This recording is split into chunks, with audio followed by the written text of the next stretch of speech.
पाकिस्तान के खिलाफ बड़े एक्शन की तैयारी, तीनों सेना प्रमुख के साथ पीएम मोदी ने की 1.5 घंटे की हाई लेवल मीटिंग में रक्षा मंत्री राजनाथ सिंह, एनएसए अजीत डोभाल, सीडीएस अनिल चौहान रहे मौजूद। सूत्रों के अनुसार प्रधानमंत्री मोदी ने कहा कि आतंकवाद को करारा जवाब देना हमारा दृढ़ राष्ट्रीय संकल्प। पीएम को अपने सेना के जवानों पर पूरा भरोसा। मीटिंग में जवाबी कार्रवाई का तरीका क्या हो, इसके टारगेट्स कौन से हों और इसका समय क्या हो, इसके लिए सेना को दी खुली छूट। पहलगाम हमले पर सेना प्रमुखों के साथ हाई लेवल मीटिंग के बाद अमित शाह और आरएसएस प्रमुख से मिले पीएम मोदी। पाकिस्तान से तनाव के बीच गृह मंत्रालय में हाई लेवल मीटिंग, गृह सचिव समेत कई टॉप अधिकारी हुए शामिल। भारत की कार्रवाई के बाद बौखलाए पाकिस्तान ने साइबर हमले की रची साजिश, भारतीय सेना ने दिया करारा जवाब, हमलों को समय रहते पहचान कर किया विफल। पहलगाम आतंकी हमले में आज भी जारी रहेगी तलाशी, सेना लगातार देश के दुश्मनों को ढूंढने की कर रही है कोशिश। जम्मू कश्मीर के बांदीपुरा में पुलिस ने सर्च ऑपरेशन के दौरान 3 लोगों को गिरफ्तार किया, हथियार और गोला बारूद भी जब्त किए। हरकतों से बाज नहीं आ रहा है पाकिस्तान, अखनूर सेक्टर में लगातार छठी बार सीज फायर का उल्लंघन किया, भारतीय सेना ने दिया मुंह तोड़ जवाब। आज प्रधानमंत्री नरेंद्र मोदी की अध्यक्षता में सुबह 11 बजे कैबिनेट सुरक्षा कमेटी की बैठक, मीटिंग में सुरक्षा तैयारियों पर चर्चा हो सकती है। पहलगाम हमले के बाद दूसरी बार सीसीएस की बैठक। इस बैठक के बाद पीएम की अध्यक्षता में सीसीपीए की अहम बैठक होगी और इस बैठक में पीएम मोदी, रक्षा मंत्री राजनाथ सिंह, अमित शाह सहित कई बड़े नेता होंगे शामिल। आज ही तीसरी बड़ी मीटिंग कैबिनेट की आर्थिक मामलों की कमेटी सीईएसी की होगी और उसके बाद कैबिनेट की बैठक होगी। पहलगाम हमले के बाद कैबिनेट की पहली बैठक। नेशनल कॉन्फ्रेंस के प्रमुख फारूक अब्दुल्ला ने सभी सशस्त्र बलों के प्रमुखों के साथ प्रधानमंत्री नरेंद्र मोदी की बैठक पर कहा कि हमें पीएम मोदी पर पूरा भरोसा, उन्हें पता है क्या करना चाहिए।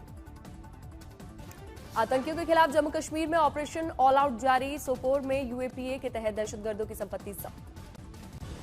पहलगाम आतंकी हमले को लेकर पाकिस्तान के प्रधानमंत्री शहबाज शरीफ ने संयुक्त राष्ट्र के सेक्रेटरी जनरल एंटोनियो गुटेरेस से फोन पर बातचीत की, हमले की पारदर्शी और निष्पक्ष जांच की मांग की। भारत और पाकिस्तान के बीच तनाव के बीच पाकिस्तान ने कराची बंदरगाह पर 6 पाकिस्तानी नौसेना के युद्धपोत तैनात किया।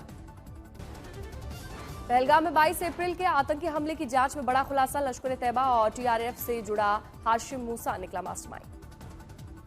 हमले वाली जगह पर चप्पे चप्पे की वीडियोग्राफी की जा रही है। जांच के दौरान एनआईए को आतंकियों के डिजिटल फुटप्रिंट भी मिले।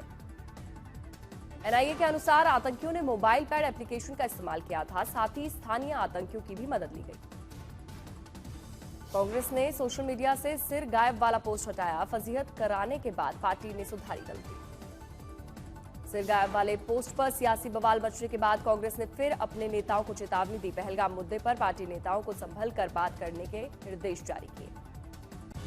महाराष्ट्र सरकार ने पहलगाम हमले में जान गंवाने वाले नागरिकों के परिजनों को 50 लाख रुपए की सहायता का ऐलान किया, सरकारी नौकरी और बच्चों की शिक्षा की जिम्मेदारी भी।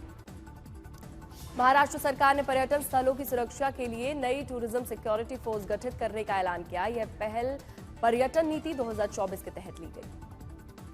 महाराष्ट्र में अजित पवार की अगुवाई में बनाई गई सब कमेटी विधायक फंड की करेंगे देखरेख।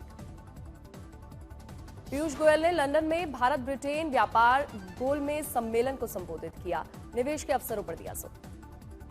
आज रोहित शर्मा का 38वां जन्मदिन, फैंस और चाहने वालों के बधाई देने का लगातार था। भोपाल में हिंदू लड़कियों के साथ रेप और ब्लैकमेलिंग के मामले में राष्ट्रीय महिला आयोग ने संज्ञान लिया, 3 सदस्यीय कमेटी करेगी मामले की जांच। जस्टिस बीआर गवई होंगे अगले सीजेआई, राष्ट्रपति मुर्मू ने किया ऐलान, 14 मई से संभालेंगे पद। शजीर इमाम के खिलाफ कई राज्यों में दर्ज मुकदमों का ट्रायल एक जगह करने पर अगले महीने सुप्रीम कोर्ट में सुनवाई, पुलिस को भी नए स्टेटस रिपोर्ट दाखिल करने का आदेश। ओलावृष्टि से प्रभावित मणिपुर को 153 करोड़ रुपए की अतिरिक्त केंद्रीय सहायता मंजूर, गृह मंत्री अमित शाह की अध्यक्षता में एक उच्च स्तरीय समिति ने लिया फैसला। मध्य प्रदेश में पराली जलाने वाले किसानों को 1 साल नहीं मिलेगी किसान सम्मान निधि, वायु प्रदूषण को देखते हुए मोहन कैबिनेट ने लिया फैसला। इस साल 5 जून तक संपूर्ण हो जाएगा राम मंदिर निर्माण का काम, जन्मभूमि तीर्थ क्षेत्र निर्माण समिति ने दी जानकारी, अब तक 96% काम पूरा। मदर डेयरी ने बढ़ाए दूध के दाम, 2 रुपए प्रति लीटर महंगा, आज से लागू होगी नई कीमत। दिल्ली में स्कूल फीस एक्ट को कैबिनेट की मंजूरी, प्राइवेट स्कूलों की मनमानी पर लगेगी लगाम। पीएमसी बैंक घोटाला में ईओडब्ल्यू की चार्जशीट और ग्रैंड थॉर्न थॉर्नटन रिपोर्ट से बड़े खुलासे में बैंक अधिकारियों ने नियमों का घोर उल्लंघन करते हुए जानबूझकर अनेक खातों को एनपीए घोषित नहीं किया। देवभूमि उत्तराखंड में चारधाम यात्रा का शुभारंभ। पहले जत्थे में करीब 800 श्रद्धालु शामिल। अब तक 22 लाख से ज्यादा श्रद्धालुओं ने करवाया रजिस्ट्रेशन।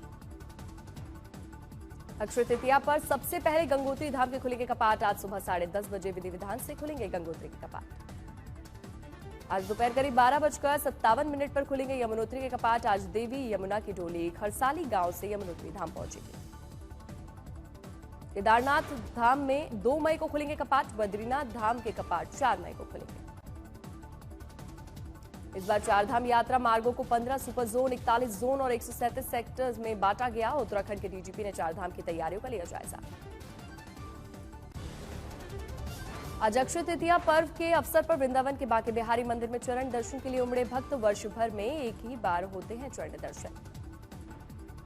रामनगरी अयोध्या धाम में आज टूटेगी 200 साल पुरानी परंपरा। हनुमानगढ़ी के महंत प्रेमदास आज राम मंदिर जाकर करेंगे रामलला दर्शन। हनुमानगढ़ी के महंत प्रेमदास भव्य जुलूस के साथ जाएंगे राम जन्मभूमि मंदिर। सरयू में स्नान के बाद सुबह 8 बजे राम मंदिर पहुंचेगा जुलूस। मुख्यमंत्री ममता बनर्जी आज अक्षय तृतीया पर दीघा जगन्नाथ मंदिर का उद्घाटन करेंगे। ओडिशा के पुरी जगन्नाथ मंदिर की प्रतिकृति है दीघा में बना जगन्नाथ मंदिर। पश्चिम बंगाल की राजधानी कोलकाता में बड़ा हादसा। फालपट्टी मछुआ इलाके में मंगलवार रात एक होटल में भीषण आग लगने से 15 लोगों की मौत। होटल में कुछ और लोगों के फंसे होने की आशंका। उन्हें बचाने के लिए रेस्क्यू ऑपरेशन जारी। आग लगने की वजह का फिलहाल पता नहीं चला।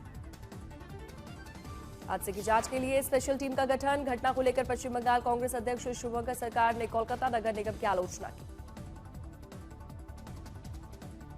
आंध्र प्रदेश के विशाखापट्टनम में श्री वरहालक्ष्मी नरसिम्हा स्वामी मंदिर में बड़ा हादसा। चंदनोत्सव के दौरान 20 फीट लंबा हिस्सा ढहने की वजह से 7 लोगों की मौत और कई लोग घायल।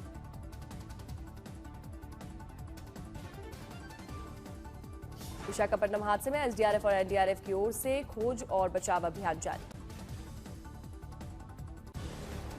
अजमेर के पालरा औद्योगिक क्षेत्र में एक फैक्ट्री में भीषण आग लगी। लाखों का सामान जलकर खाक। आग बुझाने का काम जारी।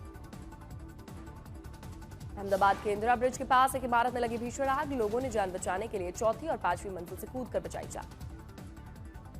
कोटा में शिक्षा विभाग की वेबसाइट हैक। पोस्ट में लिखा, अब हमला गोलियों से नहीं टेक्नोलॉजी से होगा। शिक्षा मंत्री मदन दिलावर ने दी जानकारी। सहारनपुर के मेडिकल कॉलेज में डॉक्टर और तीमारदार के बीच जमकर मारपीट हुई। 3 डॉक्टर घायल। मध्य प्रदेश के विदिशा में पुलिस ने साइबर अपराधियों से वसूले ठगी के पैसे। 10 लाख से अधिक की राशि पीड़ितों को वापस। कौशाम्बी नाबालिग दलित लड़की का गैंगरेप। मुकदमा दर्ज कर आरोपियों की खोजबीन में जुटी पुलिस। सतना में थाने के अंदर गोलीबारी। एक पुलिसकर्मी अस्पताल में भर्ती। बांदा के कई इलाकों में गहराया पानी का संकट। ग्रामीण परेशान। पानी की किल्लत से गांव में कोई नहीं करता अपनी बेटी की शादी। गोरखपुर में असली नोट के बदले 3 गुना नोट देने वाले गिरोह का पर्दाफाश। 2 सदस्य गिरफ्तार। करीब 6 लाख नकद बरामद। कोटा में नीट के छात्र ने की आत्महत्या। लगभग 20 दिन पहले बिहार से कोटा आया था मृतक छात्र। जैसे कि मैं सो रहा हूँ तो पिताजी को जगाना है मुझे, तो वो डायरेक्ट उठाने के बजाय, और हिंसा की परंपरा मेरे यहाँ नहीं थी सौभाग्य से, तो वो क्या करते थे कि उस कमरे में आ जाएंगे या बाहर से गुजरेंगे और चौपाई बोलेंगे, प्रात काल उठ गए रघुनाथा मात पिता गुरु नावई माता। कभी कभी मैं गुस्से में उठ करके अरे पापा चरण स्पर्श किया और सो गया। मैंने कहा अब मत उठाना।